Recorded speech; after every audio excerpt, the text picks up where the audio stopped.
Hi everyone, my name is Candice and I'm back for episode 3.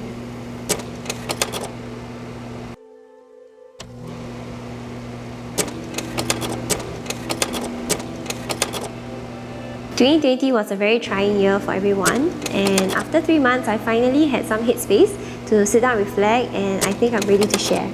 So last year, I aimed for something and I fell short. I missed it by a little bit, and that was something that really I think it was one of the toughest things I had to deal with in my career in the past 5 years. Going forward, it just started to sink in and realize that, hey, you didn't make it. You were not good enough. I asked myself, did I waste my entire 2020? Yeah, was it something that I thought I could, but actually I couldn't? Yeah, did I think too highly of myself? So these were the things that started coming in, and when it comes in like waves, like boom, it's like again, just triggered me again. Yeah, and I think that happened for at least about a month in the whole of January before I finally came to terms with it and decided that I didn't want to have my worth as an advisor to be washed away because of an award. And I needed to tell myself that I am here in this career for good reasons, right? And I'm here for the long run as long as my health allows me to. So how can I let one single setback like that discount whatever that I've done and what I have planned ahead? So I think answering to myself was the most challenging.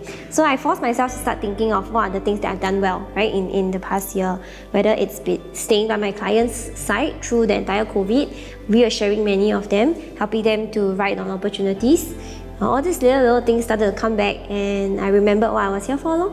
And looking back, if I want to be an outstanding leader, someone who walks and talks the way, right, I need to be someone who is able to constantly seek discomfort. Every time I set a new goal, it's bound to be very challenging, fearful, it's anxious because you're putting a lot at stake. But then what's life if there's no progress, if there's no signs of us failing? And as long as we fail forward, I think that's key. So how do we pick ourselves up, right? How do we keep moving forward?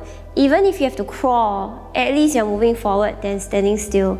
Yeah, and I believe life is never standing still. We are on this travelator. If you don't move, you're moving backwards. So we should always aim to move forward. And when I start thinking about my future, I get very excited again, just like making this video. I started thinking what were things that made me, right? What were things that represented Kenda? And I realized I love stories, I love communicating, I love just documenting parts of my life that I feel is relevant to people, things that can affirm others, like making a video of my parents. I just want them to know how great they've been. So I started thinking, what's my identity? What am I here for? What kind of advisor do I want to be? And when I stay in my own lane, I think it makes me happier, and I thrive in this. So looking back, one of the biggest things I learned about myself throughout this entire failure would be, I actually can be quite strong, no? I actually can do difficult things. I actually have courage to set bigger goals. I actually have the ability to get creative, to reaching a new goal within a shorter time. So all these are skills that I feel would carry me through this entire career, and I think these are lessons that are very worth learning. And if we don't learn from these lessons, these failures, right, then we are completely wasting them. Yeah.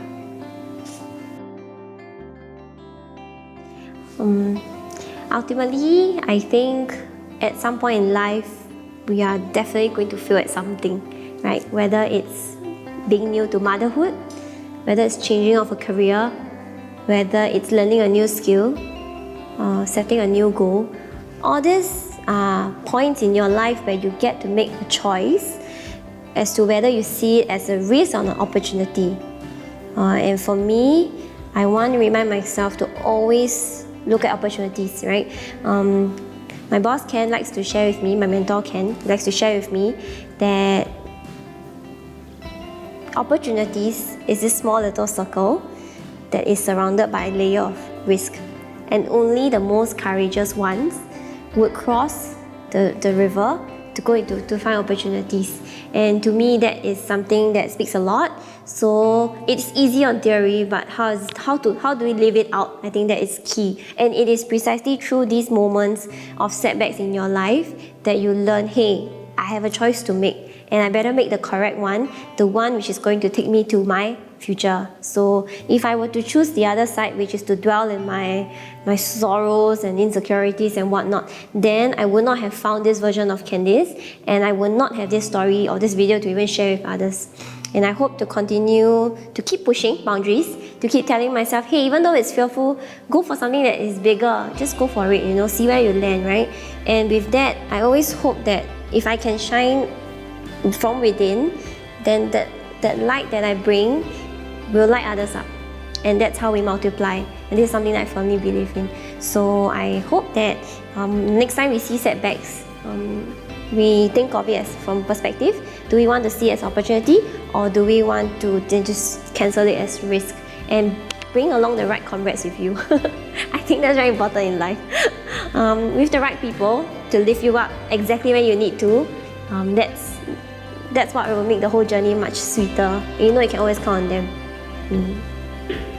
Thank you for watching my video. I hope you choose to be courageous even in the toughest of times, and always surround yourself with the right people to lift you up. And I hope you allow yourself to be the person that you've always wanted to be.